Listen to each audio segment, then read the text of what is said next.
pour la question. Quelle est votre opinion vis-à-vis du silence des politiques face à cette vague islamophobe? Si vous êtes élu, seriez-vous prêt à condamner publiquement ces actes? Tout à fait, sauf que je ne suis pas d'accord avec le silence des politiques. Tous les républicains français, de droite comme de gauche, condamnent ce genre de choses. Ce qui est dommage, c'est que l'islamisme radical porte un tort considérable à vos communautés. Je vous disais à propos de mes amis, ici il y en a quand même pas mal, de Pakistanais qui ont une vision de l'islam qui n'est pas celle des Berbères, qui n'est pas celle des autres Maghrébins, qui n'est pas celle des Turcs. Donc il y a quand même un vrai problème, je me permets de le dire, d'absence de représentants du culte à qui on est affaire en tant qu'interlocuteur républicain. Le seul que je connaisse, le seul avec qui j'entretiens des rapports d'amitié, c'est Dalil Boubaker, que je connais de longue date, qui m'invite d'ailleurs régulièrement à la rupture de jeûne à la Grande Mosquée, donc c'est mon interlocuteur naturellement privilégié. Monsieur Jean Bobreau parle de laïcité falsifiée, Madame Chiari parle de laïcité travestie. Madame Chiari. Madame Chiari. Elle fait partie, je crois, du Sénat, si je ne vous dis pas de bêtises. Nadia? Je ne connais pas son prénom, certainement. Mais elle fait partie. Chiari, j'en connais un paquet. Madame Chiari. Nadia, ouais, elle fait partie si je ne vous dis pas de bêtises, du Sénat. Elle est dans quel groupe, Nadia? Aucune idée. On parle de Nadia, non?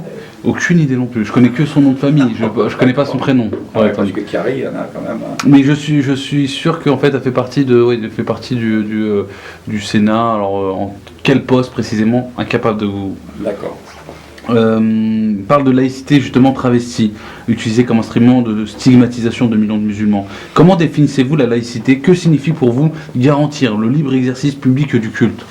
Alors la laïcité, d'abord, pour parler de laïcité, moi je suis un militant laïque, comme tous les républicains, donc la garantie du droit de culte à la sphère privée. Le grand discours date du temps de Cicéron, je crois bien, chez les latins, qui faisait la différence entre César et Dieu. Donc la laïcité, c'est cette séparation-là. C'est-à-dire que la laïcité, c'est le respect des opinions de chacun, sauf s'il y a expression publique dans le champ politique. Voilà. On sépare la politique et le religieux. Ça date en France de la Troisième République. Il y a le privé d'un côté, il y a le public de l'autre. Il y a César d'un côté et Dieu de l'autre. Seriez-vous contre une école privée musulmane dans la ville de Havon? Oui, je pense vraiment que, comment dirais-je, communautariser la République française, ça n'est pas une option qui est la mienne.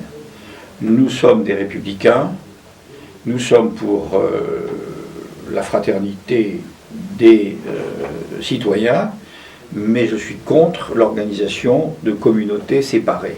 Nous ne sommes pas, contrairement aux pays anglo-saxons, nous ne sommes pas une mosaïque de communautés juxtaposées les unes à côté des autres, qui ne se parlent pas, qui se haïssent, qui se détestent, qui se combattent, au lieu de s'unir pour l'avenir commun qui est celui d'une commune comme la nôtre. Voilà. Bon. Donc tout ce qui est acte de communautarisme qui différencie les individus les uns des autres, des administrés les uns des autres, je suis contre. Voilà, c'est la position classique de la droite républicaine. Je sais que ce n'est pas partagé à gauche.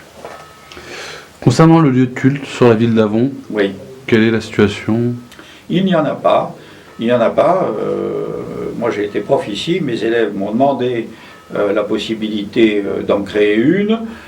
Nous en avons créé, enfin nous avons aidé à la création d'un lieu de culte dans la commune tout à fait voisine, avec le soutien des maires qui en sont là. Mais c'est plus compliqué qu'il n'y paraît, pour la raison dont je vous parlais tout à l'heure. Qui est l'interlocuteur?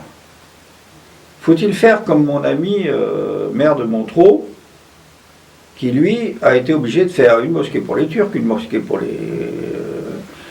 les Pakistanais, une mosquée pour les Maghrébins? C'est plus possible. C'est la raison pour laquelle j'ai commencé par vous dire qu'il nous fallait un interlocuteur. Alors, quand je pose la question à Dalil, il me dit, renvoyez-les vers les institutions. sous-entendu la sienne, qui est naturellement une association amie, que le président de la République de droite, de gauche, ont toujours salué à la mosquée de Paris. Comme c'était le cas à Marseille avec Bencher, comme c'est le cas à Nice, comme c'est le cas dans toutes les grandes villes. Voilà. Proposerez-vous à la cantine publique des repas végétariens? Non. Pour les mêmes raisons, il y en a, il y a du bio, il y a des trucs comme ça. Vous venez, par exemple, je vous invite à rencontrer mes amis bouchers halal d'Avon. Ils sont ici, d'accord? Moi, je ne vois pas un boucher halal aller faire de la publicité pour des repas végétariens, excusez-moi. Au sein de votre ville, le cimetière dispose-t-il d'un carré musulman? Hélas, non, mais parce qu'on n'a pas de place. On vient de l'agrandir.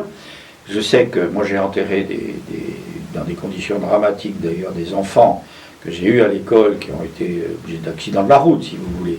Et donc, à cette occasion, j'avais quand même 3 ou 4 enterrements musulmans que je fais.